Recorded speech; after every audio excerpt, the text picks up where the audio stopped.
लेते हैं जहां पर पिछला हफ्ता भारी मुनाफा वसूली वाला था और इस हफ्ते कुछ बहुत कंसोलिडेशन लौटती हुई नजर आई है। अनुज, आपका क्या व्यू है? करंट लेवल्स जो 1820 के हैं, कैसे देखते हैं? 1800 टूटने की कितनी पॉसिबिलिटी है? मनीषा जी, मुझे लगता है कि मार्केट वहाँ पे सपोर्ट लेगा क्योंकि प्राइस अगर आप देखेंगे तो काफी करेक्ट हुए हैं, ओवरसोल्ड जोन में है। बट कहीं ना कहीं डॉलर इंडेक्स जिस तरीके से रैली पकड़ रहा है, अब 107 के आसपास के ऊपर ट्रेड कर रहा है, तो वो थोड़ा सा प्रेशर यहाँ पे माउंट करता हुआ दिखाई दे रहा है गोल्ड पे। मुझे लगता है कि अभी फिलहाल थोड़ी बहुत गिरावट और देखने को मिल सकती है, बट हाँ, 1800 का जो जोन है वो एक काफी अच्छा एक्यूमुलेशन जोन रहेगा। इनफैक्ट अगर आप देखेंगे फिजिकल मार्केट के अंदर तो जो प्रीमियम्स हैं वो बढ़ते हुए दिखाई दिए हैं, क्योंकि जो लोअर लेवल्स आए हैं यहाँ पर हमने देखा है कि जो फेस्टिवल बाइंग है ज्वेलर्स की तरफ से वो यहाँ पर आती हुई दिखाई दी है। तो प्राइस काफी अट्रैक्टिव है, बट हाँ, इन द मीन टाइम थोड़ी बहुत गिरावट आपको देखने को मिल सकती है। ट्रेडिंग पॉइंट ऑफ व्यू से अगर हम बात करें तो यहाँ पे भी फिलहाल बिकवाली की कॉल रहेगी, करीबन 56,980 के आसपास बिकवाली कर सकते हैं। 57,150 का स्टॉप लॉस है, टारगेट 56,650 तक आ सकता है। 56,500 और $1,800 काफी स्ट्रॉन्ग एक सपोर्ट जोन रहेगा, जहां पर मुझे लगता है कि मार्केट कहीं ना कहीं एक एक्यूमुलेशन जोन में आ सकती है और वहां से फ्रेश खरीदारी जो है टेक्निकल पॉइंट ऑफ व्यू से देखने को मिल सकती है। ऑलराइट, तो बिकवाली सोने चांदी में अभी भी करनी चाहिए? एक्चुअली चांदी के व्यूज लेते हैं। रवि, यहाँ पर क्या व्यू है? अगर आपको भी लगता है कुछ और बिकवाली देखने को मिल सकती है तो क्या लेवल तक?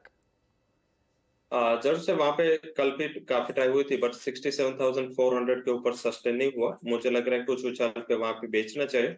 67,200 के करीब चांदी में बेचे।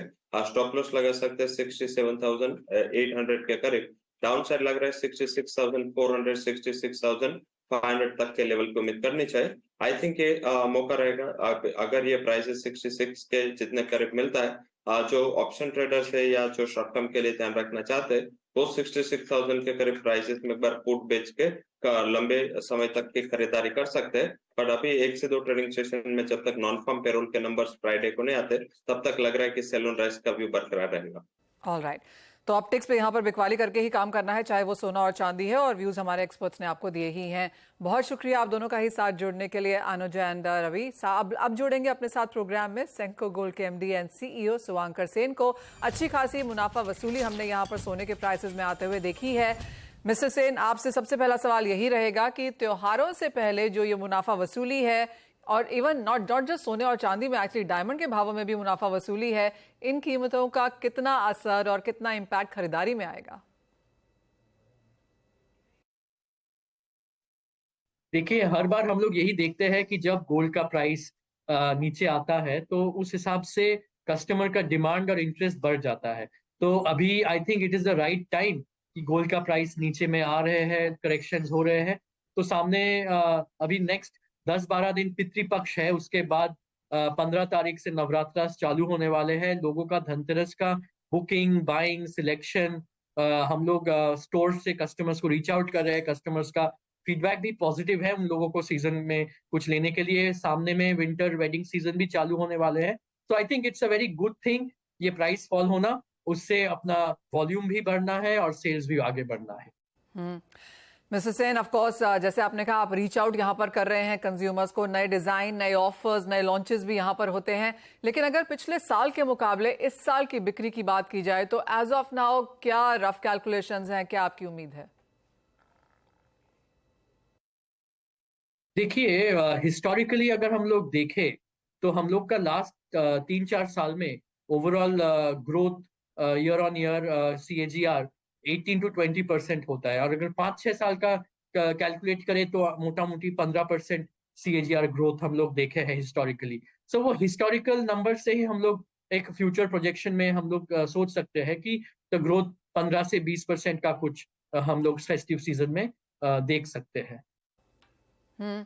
आप एक और चीज, आईपीओ लिस्टिंग अच्छी खासी हुई थी शुभंकर जी, और उसके बाद हमने कंपनी में काफी अच्छा प्रदर्शन भी आता हुआ देखा है। जो आपको पैसा मिला है उसका डिप्लॉयमेंट आप यहाँ पर काफी बेहतरीन कर रहे हैं। यहाँ से कहाँ देखते हैं कंपनी को in sense of store expansion और नए स्टोर्स के हिसाब से भी? देखिए, बहुत खुशी की ये चीज है कि हम लोग का जो जो इन्वेस्टर्स है, स्टेक होल्डर्स है, शेयर होल्डर्स है, वी एज अ कंपनी हम लोग सारे सबके लिए वेल्थ क्रिएट कर पा रहे हैं। ये हम लोग के लिए बहुत ही आशीर्वाद है और खुशी की बात है। और ये उन लोग का जो फेथ है, ट्रस्ट है, जो कंपनी के ऊपर वो लोग दिखा रहे हैं। हम लोग का काम है मेहनत करना।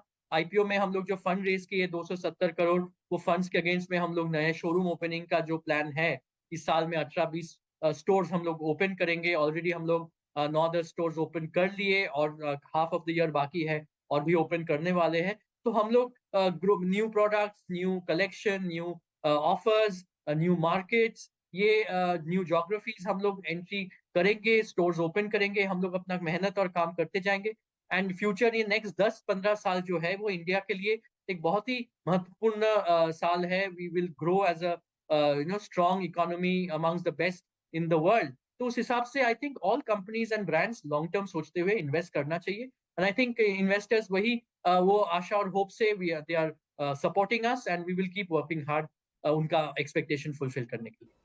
ऑलराइट, इसके साथ साथ आप टेक्नोलॉजी को भी साथ लेकर चल रहे हैं, बिकॉज सेंको वर्ड्स अब आपने यहाँ पर लॉन्च किया है। आई मीन मेटावर्स तो है ही, और उसके बाद हमने काफी सारी कंपनीज को इस मीडियम के थ्रू आता हुआ देखा है। आपकी इसके बारे में क्या सोच है और ये क्या नई पहल है, इसके साथ नया क्या जोड़ने की उम्मीद है? देखिए, टेक्नोलॉजी सेंको का एक बहुत ही इंटीग्रल पार्ट था। हम लोग we were one of the first few जो ईआरपी माइक्रोसॉफ्ट का इम्प्लीमेंट किया 2008-9 साल में। फिर हम लोग उनका सीआरएम इम्प्लीमेंट कर रहे हैं। We amongst the first few in the jewellery industry to implement that. तो इस हिसाब से टेक्नोलॉजी में कस्टमर्स के साथ कैसे और ज्यादा एंगेज करे, कैसे उनको और इंटरेस्ट रखे ताकि ये प्रोडक्ट के साथ, ब्रांड के साथ वो जुड़े रहे। उस हिसाब से ये जो मेटावर्स जो कॉन्सेप्ट है या सेंको वर्स हम लोग जो बनाए, वो है सेंको का एक यूनिवर्स जहाँ पे customer in a gamification mode, एक एंटरटेनमेंट मोड में घर में बैठे बैठे अभी वेबसाइट में आप जा सकते हो, बट वो वेबसाइट नहीं रहेगा, वो एक इमर्सिव एक्सपीरियंस रहेगा जहाँ पे घुस के वो सेंको के बारे में जाने, सेंको का प्रोडक्ट्स देखे, 3D इमेजेस देखे, सेंको का वीडियोस देखे और प्रोडक्ट का डिटेल समझे। तो उस हिसाब से ये एक फर्स्ट स्टेप हम लोग बनाए जहाँ पे एक वर्चुअल सेंको शोरूम में जाके कस्टमर एक रियल टाइम एक्सपीरियंस जैसे एक स्टोर में हो सकता है वो दे पाए। एंड इसके ऊपर और भी काम करना है, नए नए बहुत सारे एक्सपीरियंसेस उसमें ऐड करते जाएंगे हम लोग। अल्टीमेटली आप अगर देखो कि न्यू जनरेशन या जो यंग कंज्यूमर बेस है, उनको एज अ ज्वेलरी इंडस्ट्री हम लोग कैसे अट्रैक्ट कर पाए, that is the thought process. तो ये एक ऐसा स्टेप है जो फ्यूचर के लिए हम लोग को एक रेडीनेस के तौर पे रेडी रखेंगे, हम लोग उसके ऊपर और ऐड करेंगे। And customer engagement is very very important. ये फेस्टिव सीजन के पहले भी wanted to launch the whole Senco verse which we have been able to do. अभी we will keep giving better experience to the customers.